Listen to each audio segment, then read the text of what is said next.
গাঁয়ের মেঠো পথ ধরে এক নবদম্পতি রাত্রিবেলা বেশ তাড়াহুড়ো করে হেঁটে চলেছে।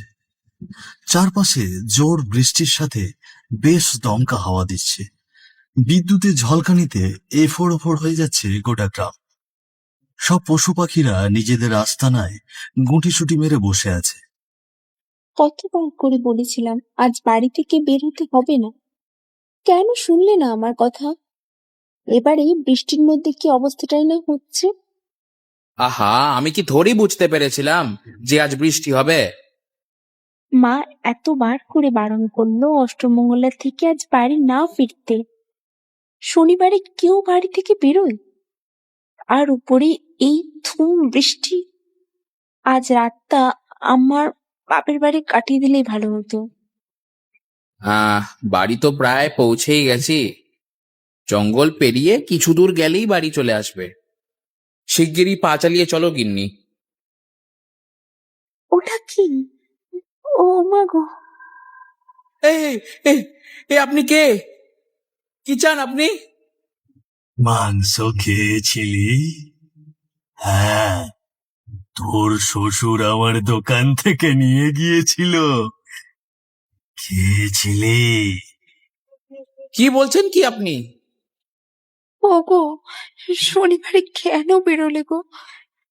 এ নির্ঘাত কোনো ভূত। শিগগিরই পালাও এখান থেকে। পালাবি?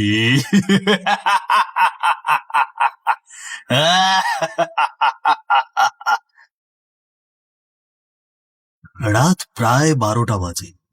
এমন সময়টা গ্রামে মাঝরাত বলেই ধরা হয়, কিন্তু গ্রামে এমন সময়ই জমজমাট হয়ে ওঠে রাতের বাজার। গ্রামগঞ্জের পরিচয় রাতের হাট বলে। এই রাতের হাটে সাধারণত ধান ব্যবসায়ী, মাছ ব্যবসায়ী সহ পাইকারি কাঁচা বাজার বসে। খুচরা ব্যবসায়ীরা এখান থেকে সরঞ্জামাদি কিনে নিয়ে যায় গ্রামের বড় বাজারে। ধান ব্যবসায়ী নবীন রোজকার মতন আজও ভ্যানে করে ধান নিয়ে যাচ্ছে রাতের হাটে। আকাশ বেয়ে ঝিরঝির বৃষ্টির সাথে আকাশের বুক চিরে কিছু বিদ্যুতের ঝলকানিও দেখা যাচ্ছে প্রায় প্রায়। সবকিছুকে উপেক্ষা করে নবীন চলেছে রাতের হাটে। এই বৃষ্টির মৌসুমটা এলেই না সব কেমন গন্ডগোল হয়ে যায়। এবছর ধান তো বেশ ভালোই হলো, কিন্তু কিন্তু কি আর করবো, বৃষ্টিটা এসে একেবারে বাজারটা খেয়ে নিল। আগে কত ভালো ভালো খদ্দের আসতো, এখন তো সেটা আসারও নাম নেই। দেখি গিয়ে আজ কোনো ভালো খদ্দের পাই কিনা।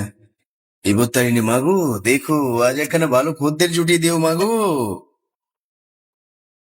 2 টাকা হরি লুট দেবো মাগো বিপত্তারিণী।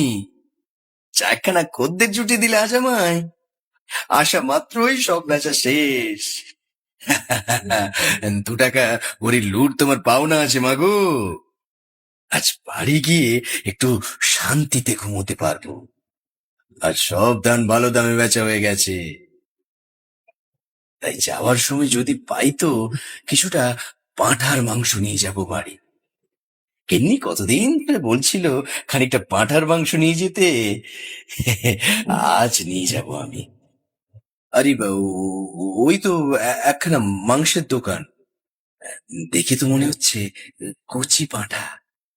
আহা, কতদিন কচি পাঁঠার ঝোল দিয়ে গরম গরম ভাত খাইনি। মনোমতো দাম পেলে 0.5 কিলো মাংস নিয়ে যাই বরং। ও দাদা, মাংস কত করে দিচ্ছ গো? ভালো মাংস তো? তাজা মাংস দাদা, আমার দোকানে কখনো খারাপ মাংস পাবেনই না।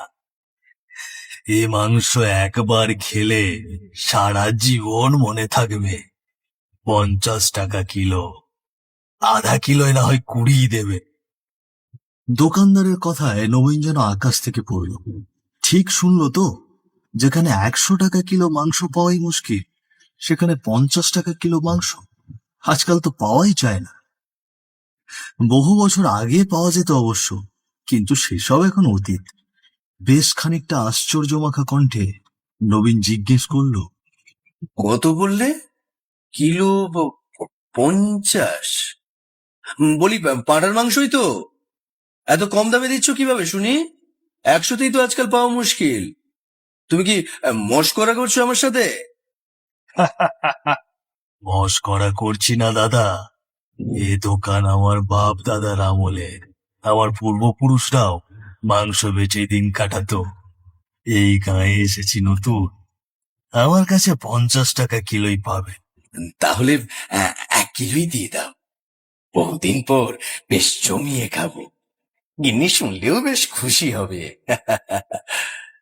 ধানটা বেশ ভালো টাকায় বিক্রি করা আর সাথে এত কম টাকায় মাংস কেনা, সব মিলিয়ে নবীনের দিনটা আজ বেশ ভালো ছিল। উদাস মন নিয়ে এলেও বেশ হাসি খুশি মন নিয়ে বাড়ি ফেরে নবীন। এই নাও মাংস। কি ব্যাপার গিন্নি, তুমি কি কোনো কারণে মন খারাপ করে আছো? তুমি তো কতদিন ধরে বলতে মাংস খাবে, তাই নিয়ে এলাম। এরকম উদাস হয়ে আছো কেন? না গো, আসলে আজ যে খবরটা শুনলাম না, তাতে আমার সব খুশি উধাও হয়ে গেছে গো। তুমি চিন্তা করবে ভেবে তোমাকে তখন জানাইনি। হরিদাস খুড়ো আর তার মেয়ে মালতী মারা গেছে গো। গত পরশু মিলন কাকাও শুনলাম নিখোঁজ হয়ে গেছে। কি সব হচ্ছে বলো তো? কি কি বলছো কি তুমি এসব গিন্নি? মিলন কাকা নিখোঁজ হয়ে গেছে আর হরিদাস খুড়ো মারা গেছে? কিন্তু কেমন করে হলো এসব? হ্যাঁ গো, কিছুদিন ধরে না এই গাঁয়ের মানুষেরা আচমকা উধাও হয়ে যাচ্ছে। কয়েকজনের মৃতদেহ খুঁজে পাওয়া যাচ্ছে। হরিদাস খুড়ো রাস্তায় গাড়ি অ্যাক্সিডেন্ট হয়েছিল শুনলাম। তার 2 দিন আগে পাত্রপক্ষ এসে দেখে গেল মেয়েটাকে। আর দেখো দেখো এর মধ্যেই বাবা মেয়ে দুজনেই চলে গেল ওপরে। মানুষের নিঃশ্বাসের বিশ্বাস নেই গো, মানুষের নিঃশ্বাসের বিশ্বাস নেই। ইস, আগে জানলে একবার দেখে আসতাম গিয়ে। হরিদাস খুড়ো কত কাছের মানুষ ছিল গো আমার। আমার বিপদে কত সাহায্য করেছিল। আজ রাতে ধান নিয়ে যাওয়ার সময় একবার না হয় ওদের বাড়ি ঘুরেই যাব। হরিদাস খুড়ো আর তার মেয়ে মালতীর মৃত্যুর খবর শুনে যেন পাতের মাংস পাতেই পড়ে রইল নবীনের। খাওয়ার রুচি হুট করেই চলে গেল। মনে মনে বেশ আঘাত পেল সে। আজও ধান নিয়ে হাটে যাওয়ার কথা তার। আজ নবীনের মনটা আকাশের চেহারার মতোই মলিন হয়ে আছে। একরাশ দুঃখ নিয়ে পা টিপে টিপে হেঁটে চলেছে সে। গন্তব্য রাতের বাজারে যাওয়া। তবে আজ যেন পা সামনের দিকে এগোতেই চাচ্ছে না। চারপাশটা কেমন যেন গুমোট হয়ে রয়েছে। নামমাত্র বৃষ্টি পড়ছে, কিন্তু কোনো বাতাস নেই। সাথে ভেজা এক করুণ বৃষ্টি। হুট করেই পিছন থেকে কিছু একটা এসে নবীনের পা চেপে ধরল। খেয়াল না করে হোঁচট খেয়ে পড়ে যায় নবীন। আচমকা হওয়া ঘটনায় বেশ খানিকটা হতবাক হয়ে যায় সে। পিছন ঘুরে তাকিয়ে কাউকে না দেখে আরো বেশি অবাক হয়ে যায় নবীন। তার স্পষ্ট খেয়াল আছে কোনো কিছু একটা তার পা টেনে ধরেছিল। সে এতটা অবচেতন ছিল না যে মনের ভুলে পড়ে যাবে। খানিকক্ষণ এদিক ওদিক তাকিয়েও কোনো কিছু দেখা মেলে না। কে কে কে কে কে কে- কে আছো এখানে?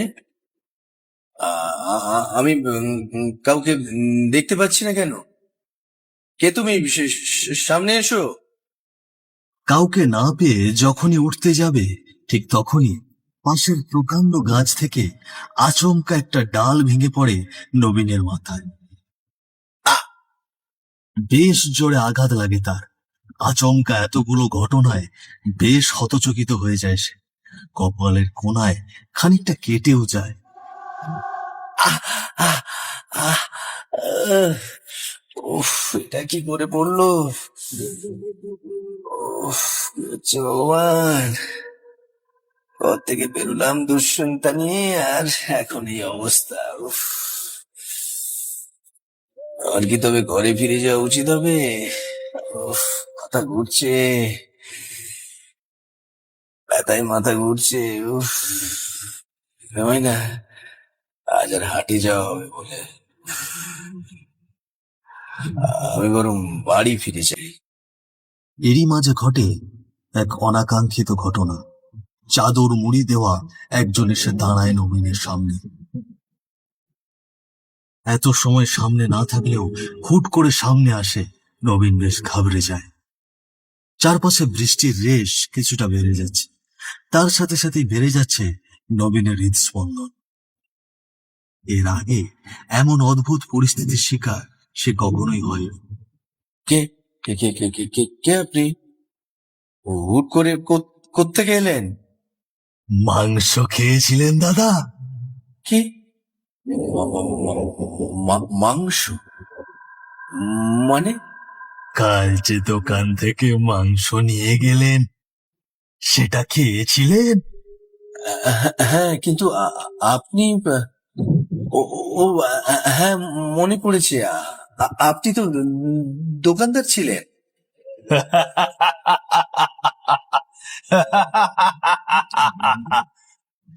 সামনে দাঁড়িয়ে থাকা মনোহরের চাদর সরে গেল, আর বেরিয়ে এলো এক ভয়ানক কদাকার চেহারা। চোখের কোটরে কোনো চোখ নেই তার, গলায় মোটা একটা কাটা দাগ, শরীর থেকে আষ্টে পৃষ্ঠে দুর্গন্ধ বেরোচ্ছে। এ যেন কোনো মানব শরীর নয়, কোনো ভিন্ন জগতে প্রাণীর শরীর, আর এই শরীরের ভেতর কোনো প্রাণ নেই। নবীন ভয়ে ভয়ে পাথর হয়ে গেল। এরকম কিছু দেখবে সে আশা করেনি। কপালে বিন্দু বিন্দু ঘাম জমতে শুরু করে দিয়েছে ভয়ে। কাঁপা কাঁপা গলায় বলে উঠল নবীন, কে কে কে কে কে কে কে কে কে কে আপনি? কি চান আমার কাছে? মাংস মাংস খেয়েছিলেন দাদা? আমি এই গায়ের মাংস বিক্রেতা মনোহর। 25 বছর আগে আমি মাংস বিক্রি করতাম। মনোহরের কথায় কিছুটা মনে পড়তে থাকে নবীনের। 25 বছর আগে মনোহর নামে এক মাংস ব্যবসায়ী ছিল।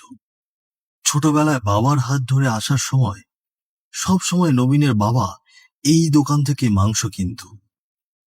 নবীন এক পলক চেয়ে থাকে মনোহরের দিকে। মনোহর বলতে শুরু করে, কি হে মাংস ব্যাপারী, তুমি কি নিজের ভালো চাও না নাকি? তোমায় না বলেছি দোকান আমাকে দিয়ে দিতে? বললেই তো আর দোকান ছেড়ে দেওয়া যায় না। এই দোকান আমার বাপ দাদার আমল থেকে হয়ে আসছে। সবাই আমাকে মনোহর মাংস ব্যাপারী নামে চেনে। এই দোকান আমি কেন ছাড়বো? আপনার মাংস বেচতে হলে অন্য কোথাও গিয়ে বেচুন। কি, তুই আমার সাথে গলা উঁচু করে কথা বলছিস?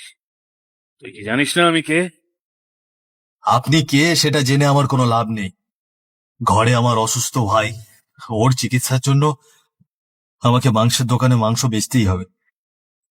আচ্ছা বেশ, আমিও দেখছি তুই এখানে কি করে মাংস বেচিস। এখন চললাম, তবে আবারও আসবো। কিরে ভাই, তোর শরীরটা এখন কেমন আছে? খাবার খেয়েছিলি? পুটির মাকে বলে গিয়েছিলাম তোকে যেন খাবার খাইয়ে যায়। হ্যাঁ রে দাদা, এসেছিল, আমাকে খাবার খাইয়ে গেছে। আমি তো আর নিজে থেকে উঠে খেতে পারবো না, একটা অকেজো মানুষ আমি। ও কথা বলিস না ভাই, কিছুদিন পর তুইও একা একাই খেতে পারবি। থাক দাদা, আর মিথ্যে আশা দিস না। 6 বছর হয়ে গেল বিছানায় পড়ে আছি, সব তোকে একা সামলাতে হয়। তাতে কি হয়েছে? আমাদের তো আর টাকার অভাব নেই। দিনে যা কামাই তাতে আমাদের দু ভাইয়ের দিব্যি চলে যায়। তুইও তাড়াতাড়ি সুস্থ হয়ে যাবি। কি রে বেটা, তুই আমার ভাইরে কি বলেছিস? তুই তোর মাংসের দোকান ওরে দিবি না?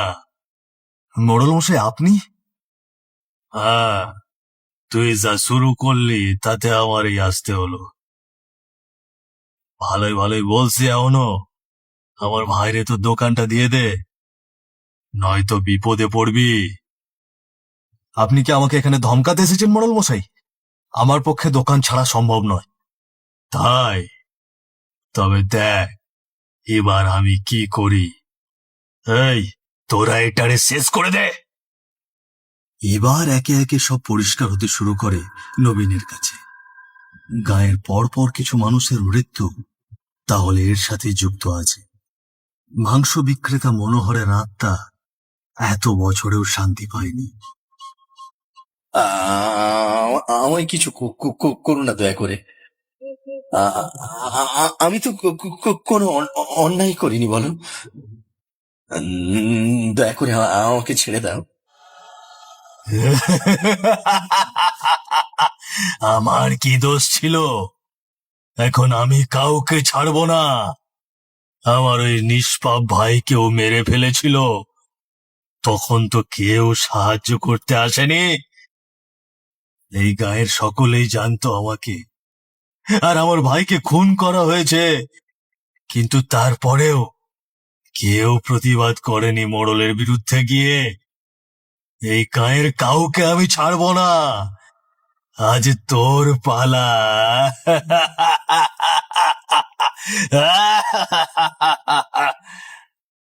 না।